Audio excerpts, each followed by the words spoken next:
In the name of the Father, the Son, and the Holy Spirit. Amen. Grace to you and peace from God our Father and the Lord Jesus Christ. And with your spirit. Today we celebrate what used to be known as the Golden Mass, which Advent commemorates the Annunciation and the actual start of the life of Jesus.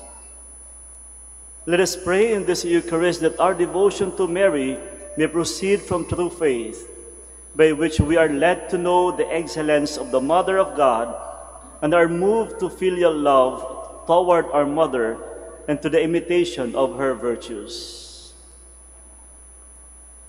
Sisters and brothers, let us now acknowledge our sins and so prepare ourselves to celebrate these sacred mysteries. You were sent to heal the contrite of heart. Lord, have mercy. Lord, have mercy. You came to call sinners. Christ, have mercy. Christ, have mercy. You are seated at the right hand of the Father to intercede for us. Lord, have mercy. Lord, have mercy. And may Almighty God have mercy on us, forgive us our sins, and bring us to everlasting life. Amen.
Let us pray. O God, eternal majesty, whose ineffable word the Immaculate Virgin received through the message of an angel, and so became the dwelling place of divinity, filled with the light of the Holy Spirit, grant, we pray, that by her example we may in humility hold fast to your will, through our Lord Jesus Christ, your Son, who lives and reigns with you in the unity of the Holy Spirit, God, forever and ever. Amen. Please be seated. Isaiah tells Ahaz that as a sign of God's concern for his people, a son who will be called Emmanuel will be born. This prophecy is perfectly fulfilled in Jesus, who is God with us, in the truest sense of the word. A reading from the book of the prophet Isaiah. The Lord spoke to Ahaz, "Ask for a sign from the Lord your God. Let it be deep as the netherworld, or high as the sky." But Ahaz answered, "I will not ask, I will not tempt the Lord." Then Isaiah said, "Listen, O house of David. Is it not enough for you to weary men? Must you also weary my God? Therefore, the Lord himself will give you this sign. The virgin shall conceive and bear a son, and shall name him Emmanuel. The word of the Lord. Thanks be to God.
Please stand.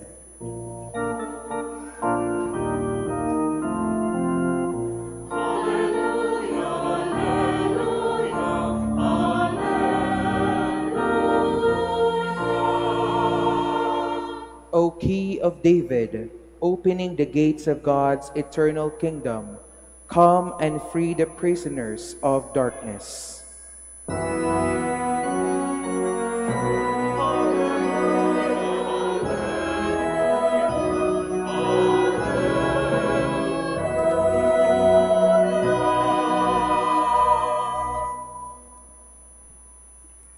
The Lord be with you. And with your spirit. A reading from the Holy Gospel according to Luke. Glory to you, O Lord.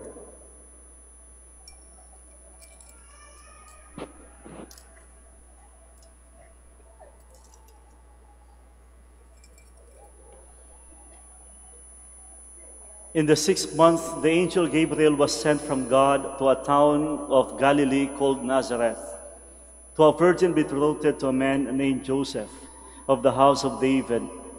And the virgin's name was Mary. And coming to her, the angel said, "Hail, full of grace, the Lord is with you." But she was greatly troubled at what was said, and pondered what sort of greeting this might be.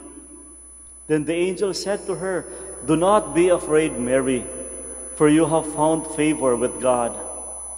Behold, you will conceive in your womb and bear a son, and you shall name him Jesus.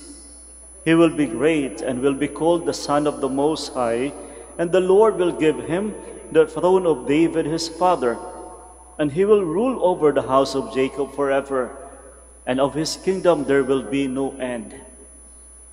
But Mary said to the angel, "How can this be, since I have no relations with a man?" And the angel said to her in reply, "The Holy Spirit will come upon you, and the power of the Most High will overshadow you. Therefore the child to be born will be called Holy, the Son of God. And behold, your relative Elizabeth has also conceived a son in her old age. And this is the 6th month for her who was called barren. For nothing will be impossible for God. Mary said, Behold, I am the handmaid of the Lord. May it be done to me according to your word. And then the angel departed from Mary. My dear friends, the Gospel of the Lord. Praise to you, Lord Jesus Christ. Please be seated. Magandang gabi po sa inyong lahat. Nasa ipang-5 araw na po tayo ng ating Novena Masses, simbang gabi. Kumusta po ang inyong paghahanda? Tanong ko po, paghahanda bilang Katoliko. Sapagkat ito po yung bukod tanging dasal ko sa ating lahat, na sana sa ating paghahanda, naghahanda tayo sa pagdating ng Pasko bilang isang Katoliko. Kasi nakakalimutan natin, hindi natin alam, hindi natin napapansin, abalang-abala tayo sa paghahanda, nakakaligtaan natin na tayo'y Katoliko pala. Sa isang Katoliko, ang Pasko ay sa 25 pa. Sa ngayon, sa isang Katoliko, ay panahon ng Adbyento. Kaya makikita ho natin yung emphasis ng Advent Wreath. 4 weeks tayong binigyan ng pagkakataong maghanda sa panahon ng Pasko. At ngayon, papalapit ng papalapit, titignan natin, 9 days before Christmas, meron tayong tinatawag na Novena Masses. Simbang gabi. Ano ang kahulugan nito? Ano ang kahalagahan ng Novena Masses? Napakamahalaga po sa ating mga Katoliko ang pagsisimba nito. Kaya ako po'y natutuwa. Punong-puno po tayo ngayon sa Basilika. Sapagkat tayo nagsisikap bilang isang Katoliko, dapat 9 days kumpleto ang ating Novena Masses. Yan ang isang bahagi ng paghahanda bilang isang Katoliko. Sinasabi ko kanina mahalaga ang Misa de Gallo o Simbang Gabi sapagkat pinapakita sa ating mga pagbasa kung anong klaseng paghahanda dapat ang gagawin natin. Mga kapatid, hindi po sa paghahanda sa handaan ha. Baka naman ang paghahanda na pagkaintindi natin ay yung handaan lamang. Naku, Father, wala pa po kaming bang Noche Buena. Naku, Father, kulang pa po yung aming mga prutas. Hindi po. Through this 9 Novena Masses, simbang gabi, pinapakita sa atin ang tamang pamamaraan sa paghahanda. Paano? Sa pamamagitan ng mga persona sa mga pagbasa. Ulitin ko po, paanong paghahanda ang gagawin natin? Ang pagtulad sa mga persona, sa mga katauhan na ating naririnig sa Ebanghelyo. And today, on this 5th day of the Novena Masses, kompleto na pong nabuo ang tinatawag nating 4 na mahalagang persona na pwede nating tularan sa ating paghahanda. Kung napapansin nyo noong linggo, ano ang laman ng Ebanghelyo? Tungkol kay San Juan Bautista. Nung second day o nung Lunes, anong laman ng kwento? Tungkol kay San Jose. Kahapon, sino ang bida sa kwento? Si Zechariah. At ngayon, walang ida ba ang pinakamahalaga? Si Maria. Titignan natin yung kwento. Alam nyo, isa lang ang pattern. At ito po yung hiling ko sa Diyos, aking panalangin sa lahat.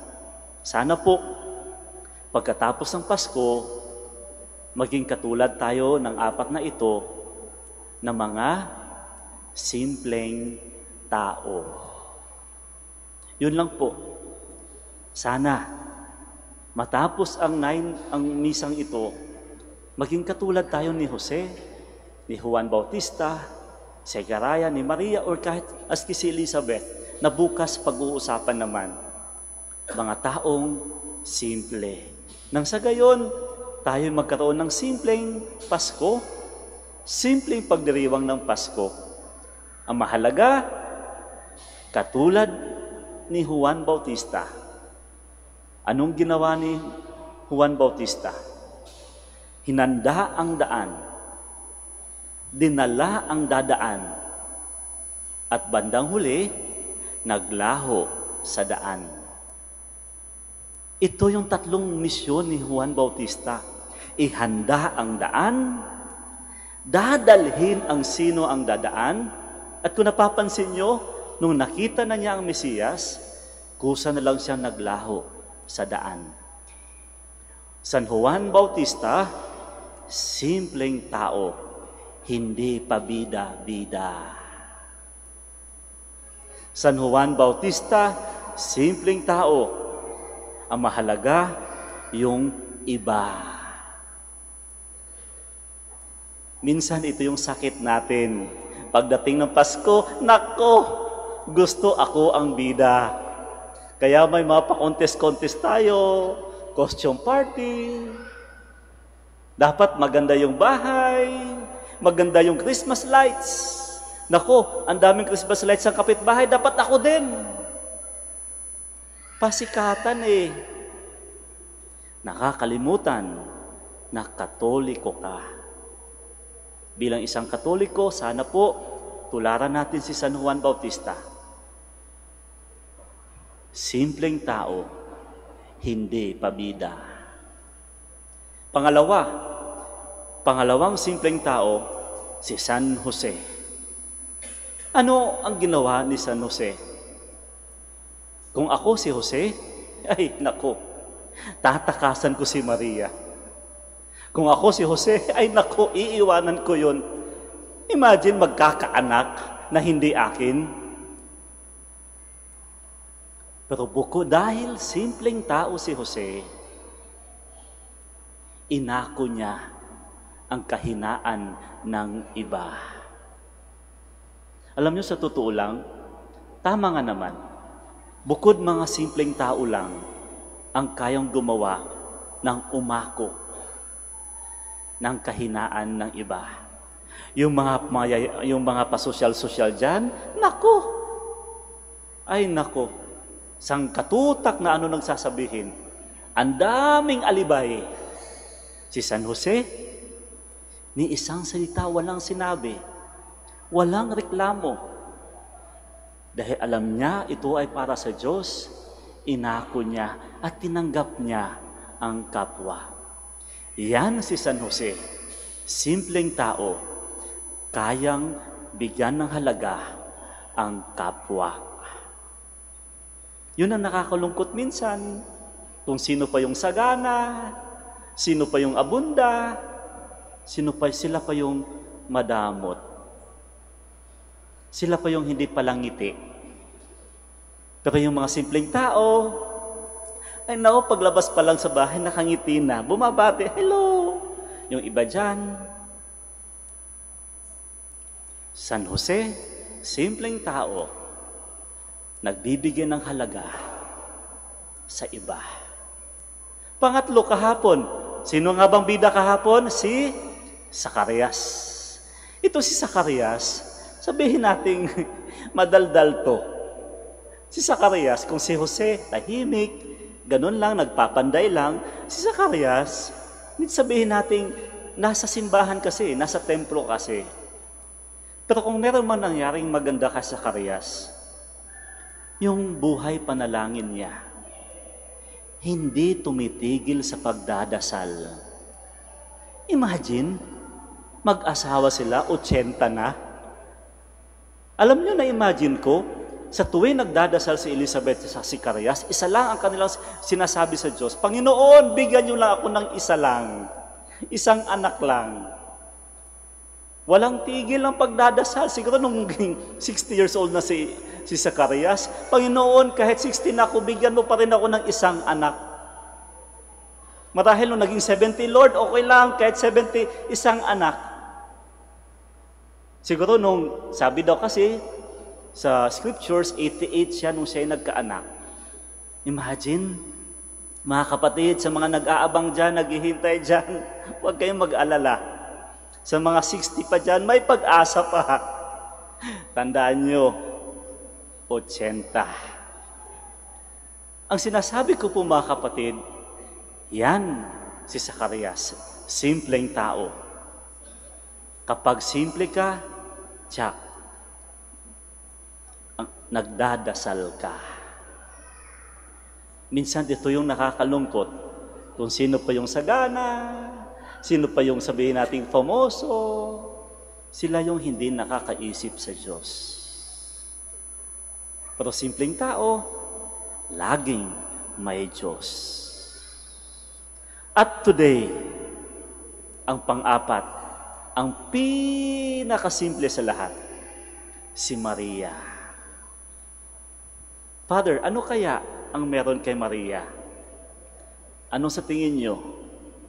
Kung si, ano yon? May sumasagot ata doon, ano? Ano kaya ang meron kay Maria? Simple lang.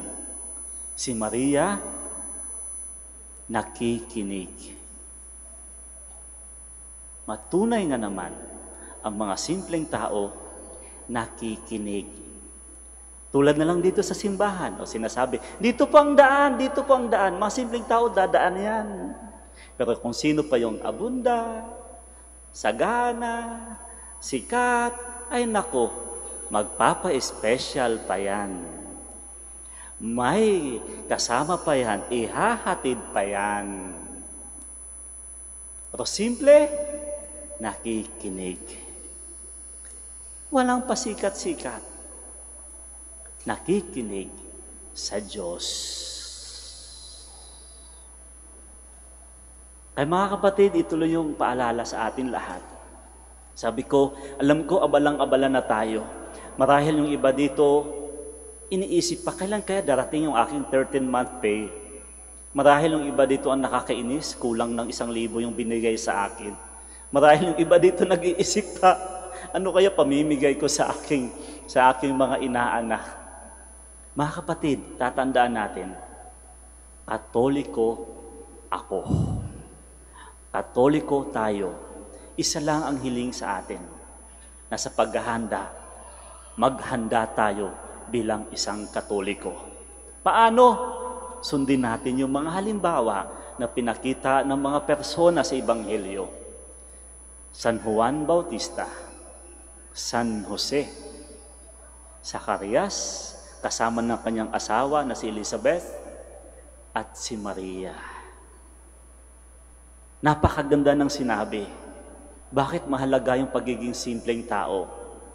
Mga kapatid, tatandaan natin, kapag simple ka, mas lumalapit ang Diyos sa iyo. Sapagkat ang mga simpleng tao, may sense of fulfillment, may sense of contentment, may sense of joy, mas nangingibabaw ang kapayapaan, mas nagbibigay ng halaga sa kapwa, at nagagawa mo lang yan kapag kasama mo ang Diyos. Nilapitan ng Diyos ang mga simpleng taong ito. At kapag simple ka, tandaan nyo yan, sinasabi ko sa inyo, alam ko may mga bitbit tayong dasal. Sige lang. Alam ko may mga intention tayo ba tayo nagsisimba at humihingi ng tulong sa ating mahal na ina. Sige lang. Sige lang. Di ba na minsan mahirap ang pagiging simple? Di ba na minsan nasasaktan tayo sa pagiging simple? Di ba na minsan inaapi tayo? Di ba na minsan nasasaktan tayo? Sige lang. Sige lang, sinasabi ko sa inyo, malapit ang Diyos sa inyo. Nakikinig sa inyo ang Diyos. Sige lang. Katulad ni Maria, sige lang. Naghintay siya, nakita niya ang kanyang anak na sasaktan. Nakita niya ang kanyang anak na matay. Sige lang. May Diyos. Si Zacarias, sino ba namang magkagusto na isa isang taong madaldal biglang hindi nakapagsalita? Sige lang. Si San Jose, sino ba mag-iisip, hindi anak ko yan? Sige lang. Si San Juan Bautista, ako naghanda. Biglang maglalaho na lang ako, sige lang. Sa ating lahat, na mabigat man ang kalooban, sige lang. Malapit sa atin ang Diyos. Dahil simpleng tao tayo.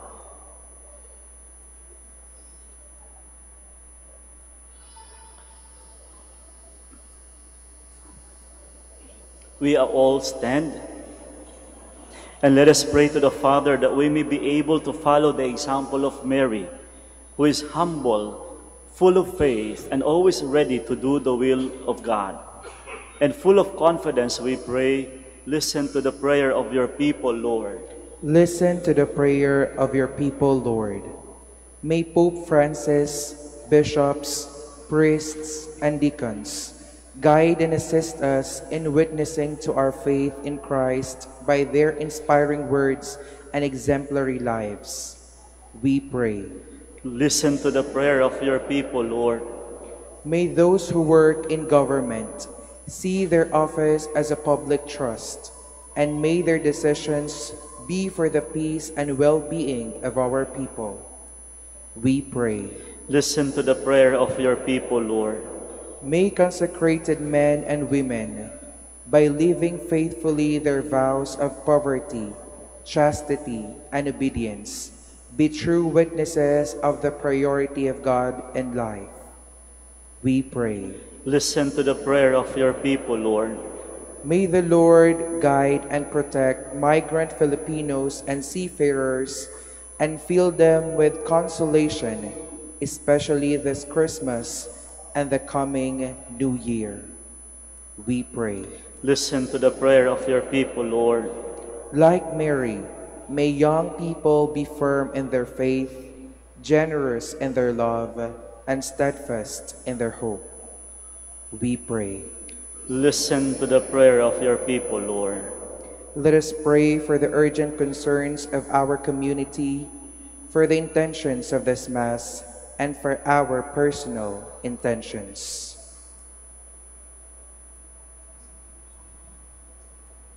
We pray. Listen to the prayer of your people, Lord. Father, your eternal Word took flesh on earth when the Virgin Mary placed her life at the service of your plan. May we follow her example in preparing for the coming of Jesus, your Son and our Lord. Amen. Please be seated.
Pray, my dear friends, that my sacrifice and yours may be acceptable to God, the Almighty Father. May the Lord accept the sacrifice at our hands for the praise and glory of his name, for our good and the good of all his holy church. Look, O Lord, we pray upon the one sacrifice of your Son, that by participating in this mystery, we may possess at last the gifts we have awaited, and for which our faith bids us hope. Through Christ our Lord. Amen. The Lord be with you. And with your spirit, Lift up your hearts. we lift them up to the Lord. Let us give thanks to the Lord our God. It is right and just. It is truly right and just, our duty and our salvation, always and everywhere to give you thanks, Almighty God. For all the oracles of the prophets foretold him, the Virgin Mother longed for him, with love beyond all telling. John the Baptist sang of his coming, and proclaimed his presence when he came. It is by his gift that already we rejoice at the mystery of the Nativity, so that we may find us watchful in prayer and exultant in his praise. And so with angels and archangels, we sing the hymn of your glory, as without end we acclaim.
Please kneel. You are indeed holy, O Lord, the fount of all holiness. Make holy, therefore, these gifts, we pray, by sending down your Spirit upon them like the dewfall, so that they may become for us the body and blood of our Lord Jesus Christ. At the time he was betrayed and entered willingly into his passion, he took bread and giving thanks, broke it, and gave it to his disciples, saying, "Take this, all of you, and eat of it, for this is my body, which will be given up for you."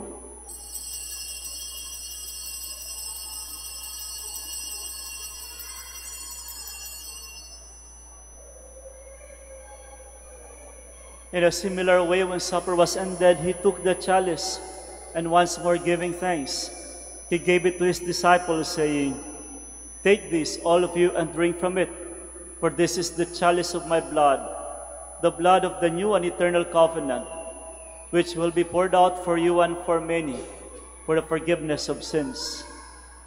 Do this in memory of me."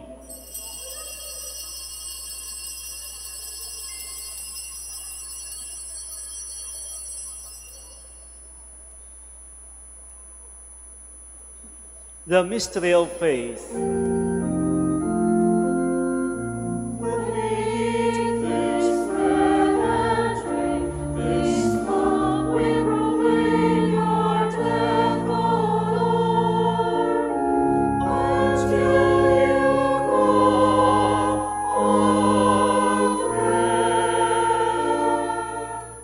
Therefore, as we celebrate the memorial of his death and resurrection, we offer you, Lord, the bread of life and the chalice of salvation, giving thanks that you have held us worthy to be in your presence and minister to you. Humbly we pray that partaking of the body and blood of Christ, we may be gathered into one by the Holy Spirit. Remember, Lord, your church spread throughout the world, and bring her to the fullness of charity, together with Francis our Pope, Socrates, our bishop, and all the clergy. Remember also our brothers and sisters who have fallen asleep in the hope of the resurrection, and all who have died in your mercy. Welcome them into the light of your face. Have mercy on us all, we pray, that with the Blessed Virgin Mary, the Mother of God, with the blessed apostles, Saint John the Baptist, and all the saints who pleased you throughout the ages, we may merit to be co-heirs to eternal life, and may praise and glorify you through your Son, Jesus Christ. Through him, and with him, and in him, O God, Almighty Father, in the unity of the Holy Spirit, all glory and honor is yours forever and ever.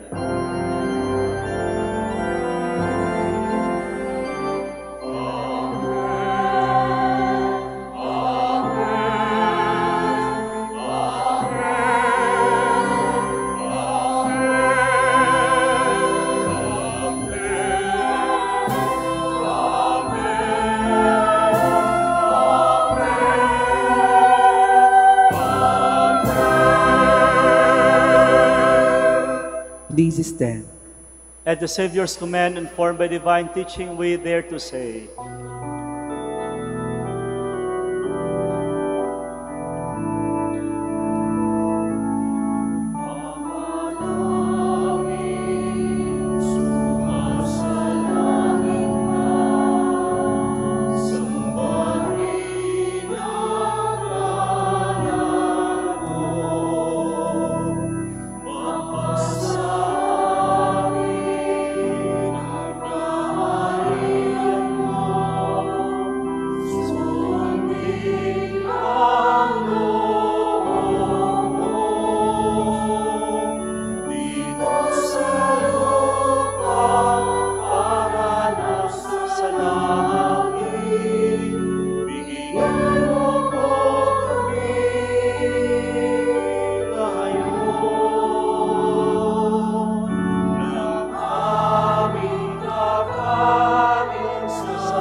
deliver us, Lord, we pray, from every evil.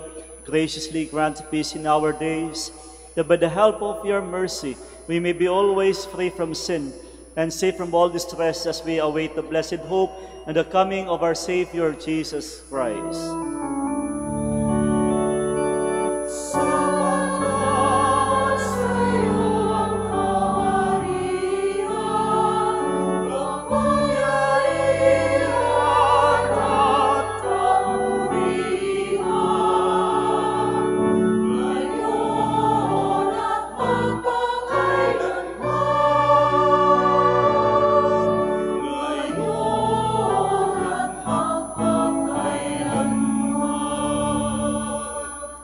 Lord Jesus Christ, who said to your apostles, "Peace I leave you, my peace I give you," look not on our sins, but on the faith of your church, and graciously grant her peace and unity in accordance with your will, who live and reign forever and ever. Amen. The peace of the Lord be with you always. And with your spirit. And now let us offer each other the sign of peace. Pakibati po ng kapayapaan na may kasamang ngiti ang ating mga kapwa.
My dear friends, behold the Lamb of God. Behold him who takes away the sins of the world. Blessed are those called to the supper of the Lamb. Lord, I am not worthy that you should enter under my roof, but only say the word, and my soul shall be healed.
Kaya ikaw ang napili.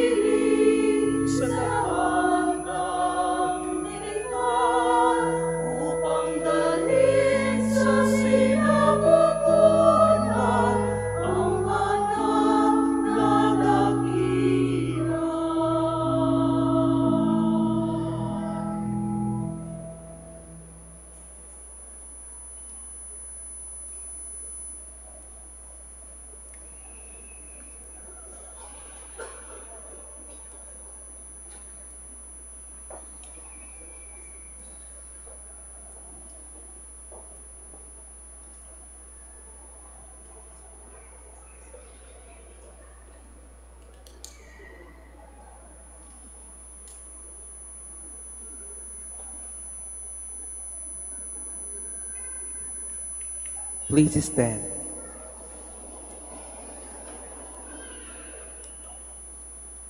Let us pray. Grant divine protection, O Lord, to those you renew with this heavenly gift, that to those who delight in your mysteries, you may give the joy of true peace. Through Christ our Lord. Amen. The Lord be with you. And with your spirit. Bow down for the blessing. May the Almighty and merciful God, by whose grace you have placed your faith in the first coming of His only begotten Son, and yearn for His coming again, sanctify you by the radiance of Christ's advent, and enrich you with His blessing. Amen. As you run the race of this present life, may He make you firm in faith, joyful in hope, and active in charity. Amen. So that rejoicing now with devotion at the Redeemer's coming in the flesh, you may be endowed with the rich reward of eternal life when He comes again in majesty. Amen. And may the blessing of the Almighty God, the Father, the Son, and the Holy Spirit come down on you and remain with you forever. Amen. Prayer for the blessing of the sick. God, our Almighty Father, by your blessing you give us strength and support in our frailty. Turn with kindness toward our sick brothers and sisters. Free them from all illness and restore them to good health through the intercession of Our Lady of the Rosary of Manaoag, so that in the sure knowledge of your goodness they will gratefully bless your holy name.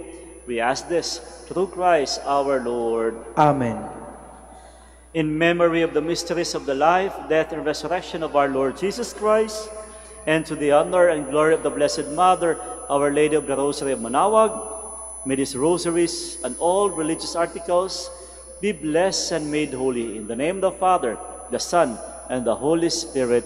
Amen.